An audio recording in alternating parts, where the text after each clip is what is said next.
வணக்கங்க. என்னடா வேற அடிக்கடி எதனா ஒரு வீடியோ பேசிட்டு இருக்கான்ட்டு பார்க்குறீங்களா? என்ன பண்ணுறது, யார்கிட்டையும் பேசுறது இல்லை அதிகமாக.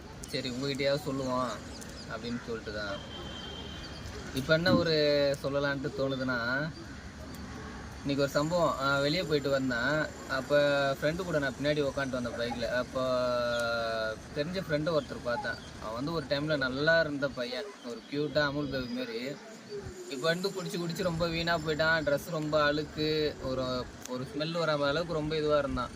நான் இறங்கி அவனை பார்த்தோன்னே அந்த பழைய பாசத்தில் போயிட்டு கட்டி பிடிச்சிட்டு சரி பார்த்து நல்லா இரு அப்படின்னு சில விஷயம்லாம் பேசிவிட்டு அவனை அனுப்பிச்சி விட்டுட்டு அப்புறமா நான் பார்க்குறேன்னு சொல்லிவிட்டு நான் திருப்பி வந்துட்டேன். வந்து வண்டியில் உட்காரும்போது இந்த நண்பர் என்னை கேட்டார். அவன்னா ஒரு மாதிரியாக இருக்கான், அவன்கிட்ட போயிட்டு நீ போய் கட்டி பிடிச்சி பேசுகிற அப்படின்ட்டு.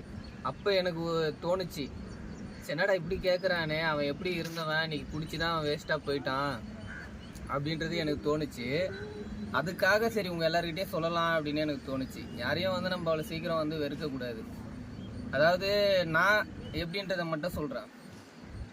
அதாவது இது நல்லா இல்லை அப்படின்றத நான் பார்க்க மாட்டேன், இது நல்லா இருக்கா அப்படின்றது தான் பார்ப்பேன்.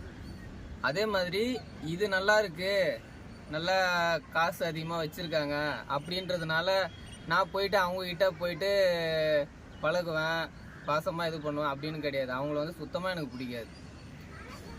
அவங்க இது நல்லா இல்லை, இதுவும் நல்லா இருக்காது, அப்படிப்பட்ட ஆளுக்கிட்ட நம்ம போய் பழக மாட்டோம்.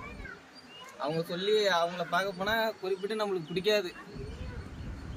அதாவது இதை சிம்பிளாக ஒரே வரியில் சொல்லணும்னா, இப்போ எங்கள் அண்ணன் இருக்கார்ல அஜித், அவர் வந்து சொல்லுவார், எனக்கு எதிரியாக இருக்க தகுதி வேணாம், நண்பனாக இருக்க எதிரியாக இருக்க தகுதி வேணும், நண்பனாக இருக்க தகுதி வேணாம் அப்படின்னு என்ன சொல்லுவார்.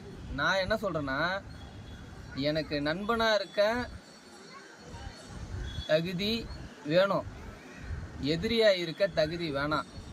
ஏன்னா நல்லவனாக இருக்கிறதுக்கு தான் தகுதி வேணும், எதிரியாக இருக்கிறவனுக்கு தகுதியே வேணாம். அவன் என்ன வேணால் பண்ணுவான், யார் குடும்பத்தை வேணால் கெடுப்பான், அவனுக்கு சுயநலத்துக்காக பொய் பேசுவான், அவன் எப்படி வேணால் நடந்துப்பான். அதனால் அவனுக்கு தகுதி வேணாம். எனக்கு நண்பனாக இருக்கணும்னா தகுதி வேணும்.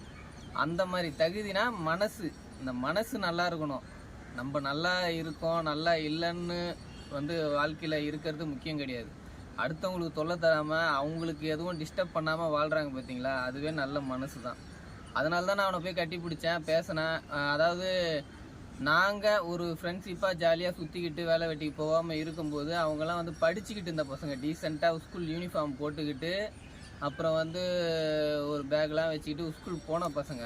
இன்றைக்கி நான் அவங்கள பார்க்கும்போது அதாவது ரொம்ப வெக்ஸ் ஆகிட்டேன். என்னடா இவங்க இந்த மாதிரி ஆகிட்டாங்க அப்படின்ட்டு. சமுதாயத்தில் இப்போ அப்படி தான் நடக்குது. நம்ம என்ன பண்ணுறது, நம்மளுக்குன்னு நம்ம வந்து அதிகாரத்தில் இருந்தால் நம்ம எதனா பண்ணலாம். அந்த அளவுக்கு நம்மளுக்கு வந்து மெச்சூரிட்டியும் கிடையாது, நம்மளுக்கு வந்து வயசும் கிடையாது, அந்த அளவுக்கு நம்ம பெரியவங்களும் கிடையாது. பெரியவங்கெல்லாம் பார்த்து தான் இதுக்கு ஒரு முடிவு எடுத்து எல்லாத்தையும் பண்ணணும். ஓகேவா? இதை தான் சொல்லணும்னு தோணுச்சு. நான் மனசில் பட்டதை சொல்கிறேன். இதை நான் எழுதி வச்சுக்கிட்டு பேசலை. சில எல்லாம் கரெக்டாக பேசுறதுக்கு நான் வந்து அந்தளவுக்கு ஞானியெல்லாம் கிடையாது. ஏதோ சும்மா தோன்றதை சொல்கிறேன். யாருன்னா ஒருத்தர் 2 பேராவது பார்த்து அதை புரிஞ்சு நடந்துப்பீங்களே அப்படின்ட்டு. எனக்கு ரிலீஃப் பண்ணால் மைண்டு கொஞ்சம் ஃப்ரீ ஆகும், அதுக்காக தான். ஓகே பாய், பார்ப்போம் அடுத்த வீடியோவில்.